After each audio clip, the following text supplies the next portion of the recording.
In a game with complex narratives exploring depravity, capitalist society, and coping with insignificance, what's so important about a drunk mechanic? Is it his relapse and fall from pseudo-grace? Is it his attempts at saving a kid that shouldn't even be there? Or is it rampant alcoholism? Trick question, none of these things. Come on guys, think outside the box. The most important part about our drunk mechanic named Swansea is his final moment and his final words said to you, the abhorrent player character named Jimmy. Before getting too deep into Swansea's final monologue, let me introduce you to the game Mouthwashing. Mouthwashing is a mechanically simple yet story-rich psychological horror game. You're on a transport ship named the Tulpar, working for the company Pony Express, basically Spaceship Amazon, and you're stranded in space after crashing into an asteroid. The story of Mouthwashing follows Jimmy, the co-pilot, and his interactions with the fellow crewmates after the crash, and also follows Curly, the pilot, and his interactions before the crash. Through these interactions, you learn more about each of your crewmates and your player character Jimmy.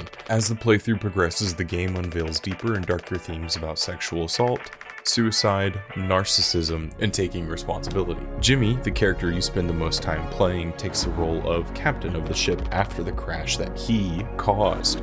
In this crash, the actual captain, Curly, is severely injured running into the cockpit to try and divert the ship at the last minute. Why'd Jimmy crash the ship? Well, turns out, he's horrible. Plain and simple. And he crashed the ship to run away from the atrocity he committed against another crewmate, Anya. I'm not getting into the details yet, but given previous themes I've listed, you can safely assume how Anya got pregnant.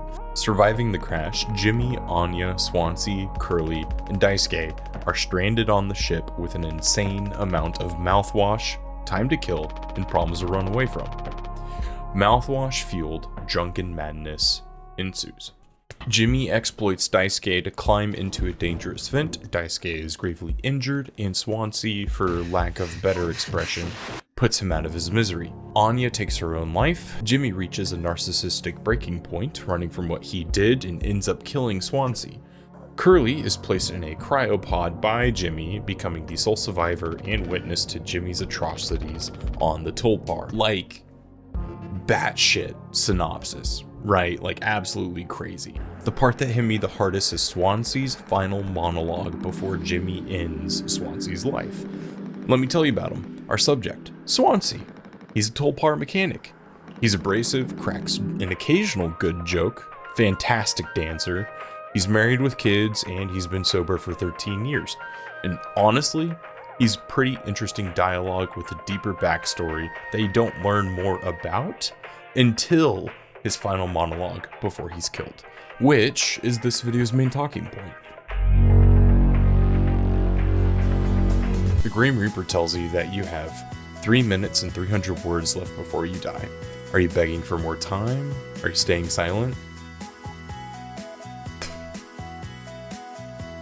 Are you regretting your life's choices? Why do crayons smell so good? Our sweet summer child Swansea, he goes out big dick swinging with illusions and euphemisms. In his final 300 words, he gives us the single most important monologue in this game, and honestly, one of the most important cutscenes in all of gaming. And I'm about to break down why, but first, here is the monologue narrated by yours truly. I have something to say, so shut the fuck up and listen. I spent 13 years half cut up to my eyeballs. Drunk, to put it mildly. Then suddenly I saw it. A streetlight shining in my face. 500 gigawatts of the power of God. A vision of my blooded body found in some ditch. Scared me straight. So I got a collar shirt, mortgage, and a credit card. All the things that make a good man. I hoped I could raise my children to be better than their old man. I wanted to believe I was never one step back away from my worst self. But the truth is, discipline, drive, routine, the endless fucking desperation to get shit done, a loving wife, great kids, sobriety. I'm telling you, accomplishments I'd been chasing all my life never felt as good as I expected when I crossed the finish line. So now that we're at the end, taking inventory, those nights spinning out of my head, sinking into the sofa, broken glass in my palms, bleeding dry, the funniest thing ever, old dogs laughing and snarling on a waterbed floor, mocking the moon for daring to show its face, all nausea and wreckage and vomit and ugly cruelty. The only problem in the world, an empty bottle. Those were the best days of my life. Yeah, those were the best days of my life. I got nothing to hide, ready to face the music. I can see myself for what I am. But you? A cowardly, selfish motherfucker, and you can't even see it. I should have been able to protect the kid. If I could have done one thing right, I wish it had been to give him one small chance off this goddamn rock.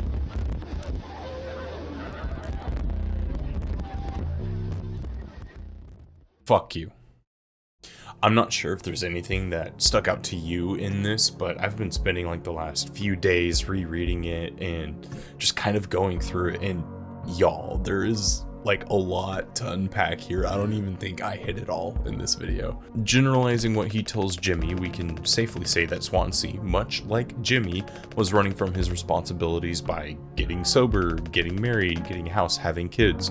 He also alludes to keeping himself so busy that he didn't have the time to actually sit down and fix his problems and alcoholism. Swansea semantically addresses why he wanted to stop, but never addresses why he drank in the first place. We can only make assumptions about the latter, but the former he tells us by sharing his vision of his bloated body in a ditch, illuminated by nothing but a street light that's shining in his face. 500 gigawatts, the power of God. Digging into this, you realize it's not literal. A little bit of a reach here initially, so stay with me. Swansea is telling us that he was pressured by societal standards to be a contributing member of the general population.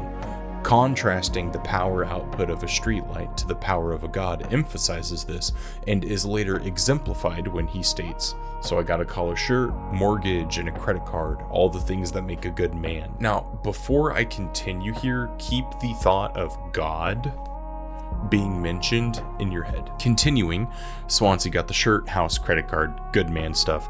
Swansea claims he was scared straight by a vision of his bloated body in a ditch. This, however, is a lie, or at least what he has been telling himself in order to keep moving and to keep up the illusion of progress. I think he did it out of hidden pressures that are plastered everywhere you go or in everything you see in media.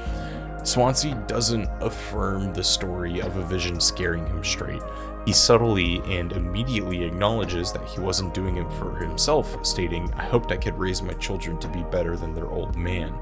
He was pressured into sobriety not by himself or for himself, and having already reached a point of no return, he guilted himself into keep going, telling us he hoped he wasn't one setback away from this pressured state failing. And the beginning section of Swansea's monologue is so important because with just 90 words of his 300, he points to his issues probably the first time in the last 13 years of his life, and he's doing this in front of the one person that needs to hear him pointing to his issues the most. And Swansea's highlighting that this drunken state of madness he's been in on the tulpar was a result of him running for all that time. Swansea continues, stating that all of his drive, endless fucking desperation to get shit done, and accomplishments as a pressured, contributing member of society were absolutely worthless, and he felt more empty inside than he did when he was a drunk. Reminiscing on the times he had as an old dog laughing at jokes until they're not funny anymore, or time spent out at night with old friends, Swansea tells us that those were the best times of his life. He tells Jimmy these things longingly, yet calls it ugly cruelty, because he knows that that was the last time he was living and acting by and for himself. Swansea ran from his issues. He got enveloped in who capitalism wanted him to be, and he lost himself. He never faced his problems until his final 300 words. You're probably asking, okay, dude broke the thing down. Why is this so important? Why is a man finally ready to face the consequences of his actions in a 3-minute cutscene deserving of its own video? Well, it's important and needs to be discussed, because Swansea isn't sitting visiting with Jimmy, telling him his life story and confessing, waiting to receive the consequences of his actions. He's confessing to Jimmy to receive the consequences of Jimmy's actions. See, Jimmy, through the course of this entire game, assaulted Anya, getting her pregnant, which ultimately results in her taking her own life. Jimmy causes Curly to lose everything, arms, legs, and all. Jimmy coerces Daisuke to climb into a vent and gravely injuring himself, leading to Daisuke dying. And Jimmy's seconds away from killing Swansea, and all Swansea can do is take responsibility for his actions to receive the consequences for another's actions. All Swansea did was fall victim to the pressure to have a good credit score. Yes, he needed to fix his alcoholism for his own health, but honestly, the alcoholism could have been caused by another issue even further in Swansea's past that also had never been addressed.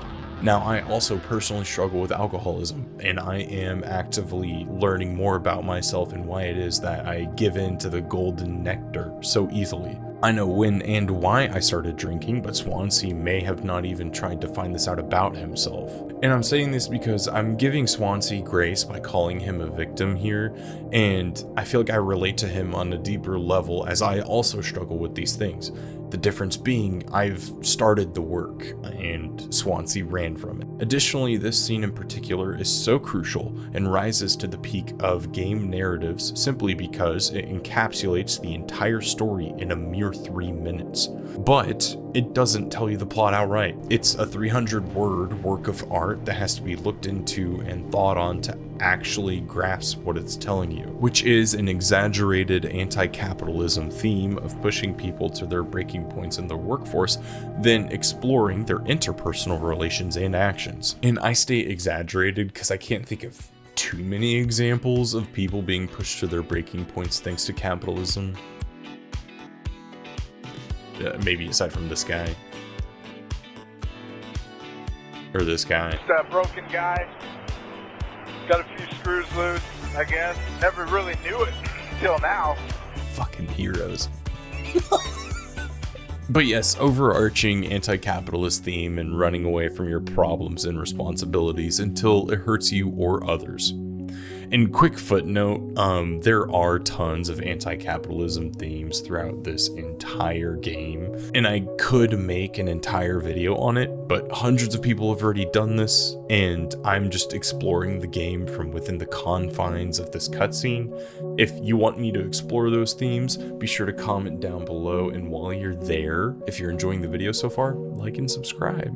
Wow. Earlier I said to keep Swansea mentioning God in your head. Did you? Don't lie to me now. Take responsibility. Anyways, I want to bring up something that's kind of wild here and slightly out of pocket, but I have the feeling from it, so hear me out. An alternate view on this cutscene is it's not Swansea owning up to everything he did or didn't do, it's a man confessing to God. Like a man in a confession booth, telling the preacher every sin he committed. Again, Swansea wasn't just taking responsibility. At that point, he was a man facing a tyrannical god hell-bent on wiping out the population, like with a flood or famine or plague or crashing into an asteroid. You know, that's some real biblical shit. Jimmy held Swansea's life in his hands. Therefore, Swansea was face to face with the murderous god, pleading and trying to drag God down to his level of humanity and empathy. But God only provides the ark to Noah, not to the rest of his own creation. Sheesh, God. Take responsibility for your actions, right? And again, this one to me felt like a little bit of a stretch, so if it doesn't quite feel right, that's fine by me. It didn't, I don't know, I notated it in my notebook and I just felt a need to talk about it because there was layer to this, and it just felt like deep down there was like, he's confessing to God, and I couldn't sit until I mentioned it. What I gained from this cutscene and why I honestly think it's so important is, you know, what the game's flashing in front of your face almost the entire time. Take responsibility. Don't do things for the big man up there in the ivory tower, you know, do it for you and you'll be all right. Keep running from your problems or do it for somebody else and you'll eventually miss the repetitive, masochistic days of killing yourself instead of becoming a version of yourself that you're actually proud of. Well, I hope you enjoyed today's video. If you did, make sure to go down below and let me know about it. I'm Mayonnaise. Thank you for watching.